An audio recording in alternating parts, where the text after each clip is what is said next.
For what value of a is the fraction 2a minus 18 over 6a plus 18 minus 4a undefined? Again, I don't care about the numerator. That's none of my concern. I only worry about the denominator. So let's collect like terms. 6a minus 4a is 2a plus 18. If this becomes 0, then the expression is undefined. Let's solve for a. I moved 18 to the other side. Divide both sides by 2 to cancel this out.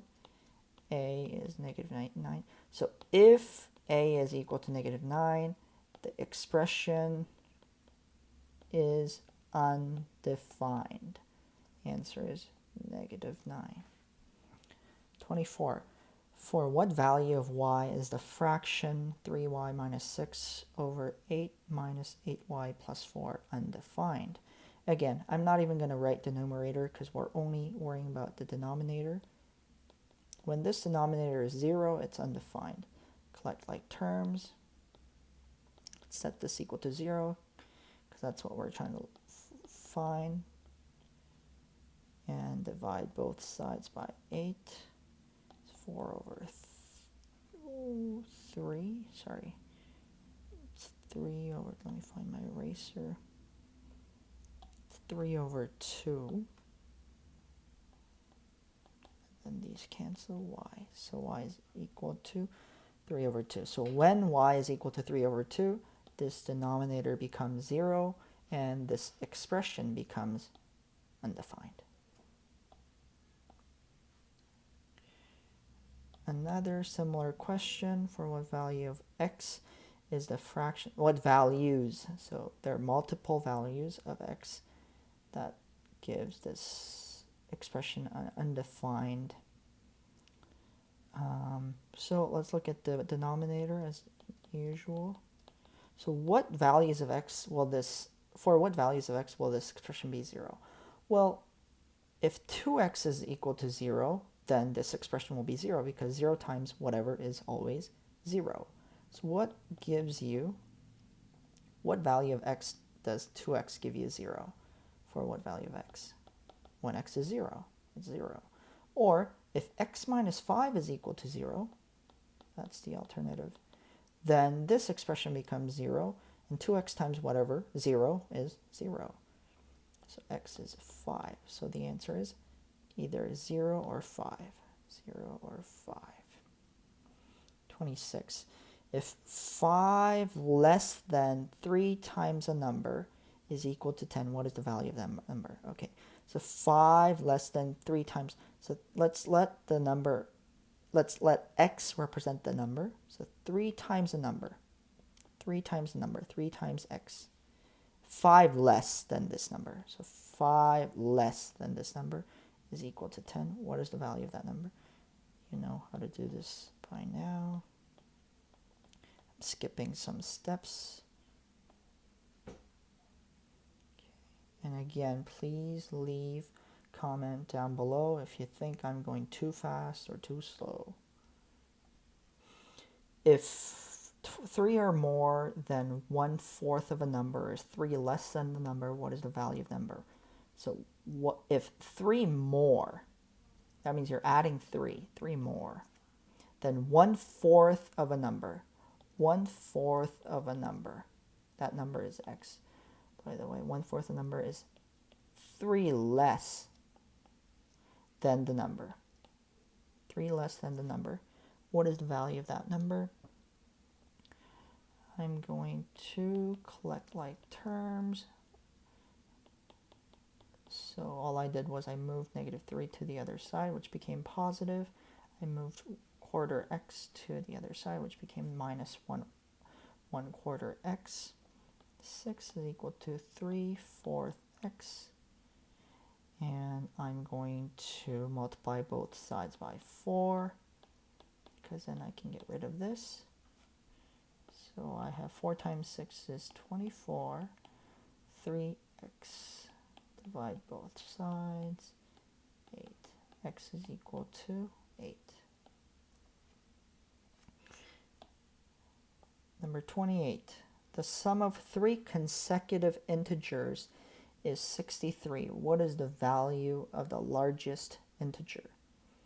So there are a few ways you can do this, but the best way and the fastest way is let x minus 1 represent the smallest integer, and then the x is the middle integer, and x plus 1 is the largest integer. And you'll see why I chose to do this. So sum of three consecutive integers. So sum of these three numbers, plus x plus 1. Well, let's collect like terms. You have 1x, you have 2x, you have 3x. You have -1 and you have +1, which means they cancel. So the sum is 3x. And they're saying 3x is equal to 63. What is x then? Well, these cancel. X is 21. And they're asking for the value of the largest integer. What is the largest integer? X plus 1. So it's 21 plus 1, which is 22. We're almost there. Two more questions. The sum of four consecutive odd whole numbers is 48. Sum of four consecutive odd whole numbers is 48. What is the value of the smallest number? This is getting a bit tricky. So they're consecutive and they're odd numbers. So something like 1, 3, 5, 7, or 7, 9, 11, 13. These are consecutive odd whole numbers.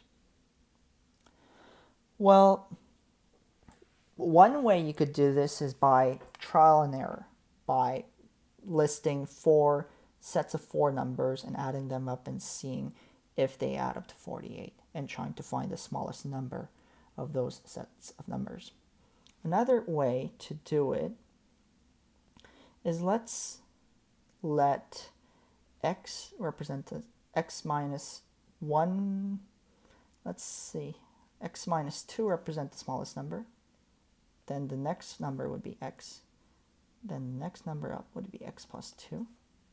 Then the next number would be x plus 4. Right? Because they're two apart. And we're saying x is an odd number here. So when I add those all up, what do I get?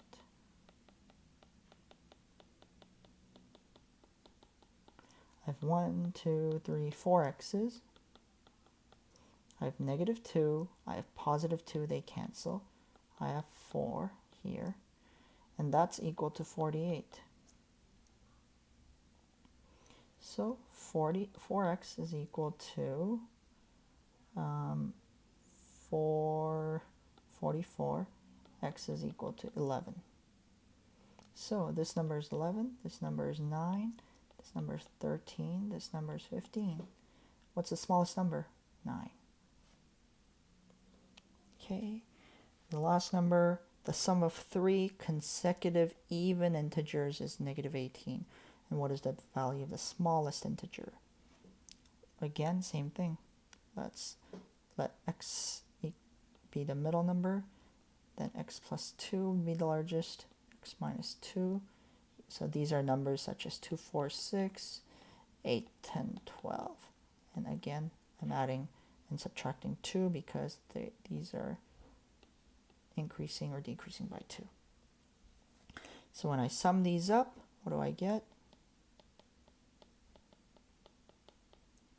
1x, 2x, 3x. The 2's cancel, -2 and +2. That has to equal -18. Divide both sides by 3. So these cancel. X is -6. So x is -6. That means x minus 2 is -8. That means x plus 2 is -4. What's the smallest? -8. C. And there it is. 30 questions on solving equations and inequalities. Thanks.